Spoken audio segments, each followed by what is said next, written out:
दिल से अफसोस है। ये आज का जो मैं व्लॉग कर रहा हूँ, यकीन करें शायद आप फील कर सकते हो कि मैं कितने अफसोस के साथ कर रहा हूँ। मतलब बच्चियाँ थी, कम उम्र बच्चियाँ थी। और कोई ये जो अबूज़र है, मुझे इससे भी कोई मसला नहीं है। हमें क्या, क्यों उसको क्रिटिसाइज़ कर रहे हैं? हम सिर्फ उस माइंड सेट को क्रिटिसाइज़ कर रहे हैं जो बासठ लोग, अमीर लोग अपने बच्चों को दे रहे हैं। बच्चे गाड़ियाँ भगाते फिर रहे हैं, कानून को हाथ में लेते फिर रहे हैं। मुल्तान में स्कूल वालों ने, स्कूल का ऑनर के बच्चे ने वो जनाब मार दिया 2 भाइयों को, सगे भाइयों को।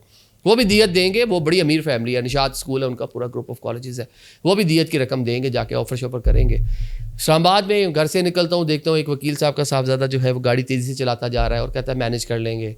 तो अब इधर भी बज़ाहिर यही लगता है कि जो दियत का पाकिस्तान में कानून है, जिसमें हाल ही में 17-18 लाख का इजाफा भी हुआ है, रकम हो गई है 98,28,670 रुपये।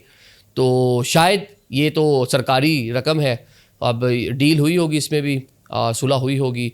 जज साहब हो सकता है कि उन्होंने कोई इससे भी ज़्यादा पैसे दिए हों। और ये दोनों बच्चियों की फैमिलीज़, मुझे इन पर कोई अफसोस नहीं है।